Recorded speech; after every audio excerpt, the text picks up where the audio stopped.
thank you for talking with us today. Could you introduce yourself and tell us why you're at the con? My name's Sam Ellis. I wanted to come to Baltimore.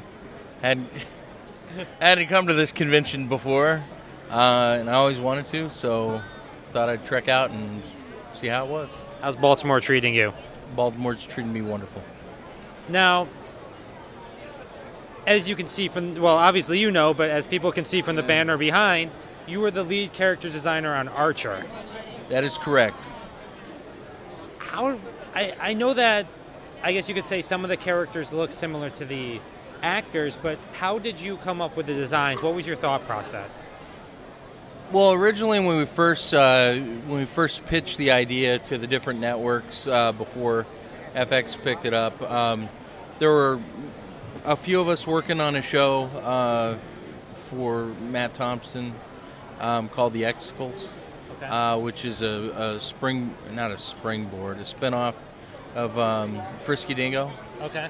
So while we were working on that, Adam Reed asked us if we would draw some characters, and I was basically asked to draw Clive Owen, and I drew a character that looked like Clive Owen. You can see a picture of him on my website, manofmystery.com. Just click on the Archer link, and you can see that first picture.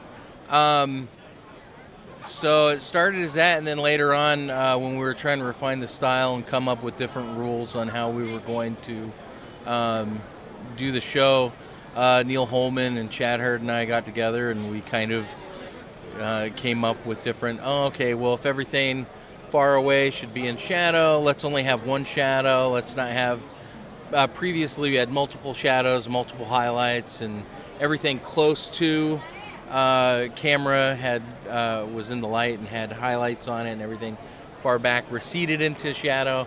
So we came up with just a different rule set and kind of refined, simplified what we had. A lot of input from Adam, and then looking at things like Look magazine and different period pieces from then, going, all right, well, let's look at that artwork and put it all into this thing, an amalgam which we call Archer.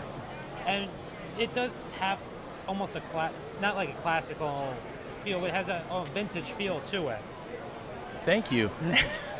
Where did you draw inspiration for that vintage? That was there an era you were going for? So my inspirations when I was looking at it, and as I was drawing like the full face, which is like the straight to camera face of Lana in Archer, I wanted the characters to look like the character heads that you would see on like Marvel comic books of the time period. So I looked at a lot of stuff from Sal and John Buscema, John Romita Sr.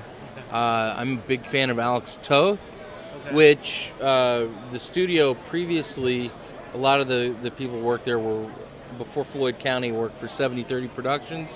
7030 is known for doing C-Lab 2021. Alex Toth Designs, because it's basically Alex Toth animation in those old Hanna-Barbera cartoons. And I'm a huge fan of Alex Toth, so looking at his work and using a lot of the same visual cliches that I don't think he was like, this is a visual cliche. I think he was just a really good artist and like, just do this work that's beneath me. And I don't know if he was like that, but a lot of his mannerisms and the way that he would ink quickly became things that we would try to mimic with because we draw the stuff in Illustrator. It's very precise, point click, mathematical vector-based program. It seems like there's a lot of independent and smaller artists and writers here, and it's great to get to see the exposure. Absolutely. Any convention I go to, I try to sit in Artist Alley. I started in Artist Alley. I'm invited to sit up with the big boys up front, but I like sitting in Artist Alley because I enjoy the atmosphere. It's like being with friends. I love getting to know them and networking with them and seeing what they want to do, and try to give them what little advice I have for them on how to do it. It seems like there's a camaraderie over here. Yeah, I mean, we all have same interests. I mean, there is some form of competition, but I think it's the kind of competition that is good and healthy. Like, let's see if we can outdo the other person to be the best artist we can be. At the same time, we enjoy what. I mean, I like all these creators around me. You know, I've got to meet a lot of people, and I don't know, it's fun. Sorry, I told you I'm a horrible interview. I'm words. I like words in interviews. It's better than. I can pantomime the rest of the interview. Let's do this. Well, that might make this next question difficult. Going back to your influences, do you feel like when you pay homage to these classic artists that you're exposing them to a new generation that might never have gotten to see it? Yeah. Yes. Since you asked yes or no question, that was really easy to answer. With pantomime? Yeah, I think so. You know, especially when they get to see interviews and stuff like this and find out what drove the artist to work a certain way. You know, everything in life is a remix. We stand on the shoulders of giants. I learned English from someone that knew English. I've seen things. I am always visually inspired by things that I see. There are very few original ideas in this world. And when people can find out where the roots or inspiration from other people come from, it just makes them stronger communicators and gives them more understanding, which makes them level up as a human. To get to that almighty 99 level. That's right. When you hit 100, you die. Yikes. Okay, so last question, and I'll leave you be because of all the people. What's next for you? What are you working on? You also worked on Adventure Time, the comics. My sister, who's over there, don't look at me. She wrote the most recent issue of Adventure Time, number 31, the featured story, the back Lemon Grab's makeover, and I did the artwork duties on it. Doing that, I'm doing the artwork for Bravest Warriors novella with Frederator Books.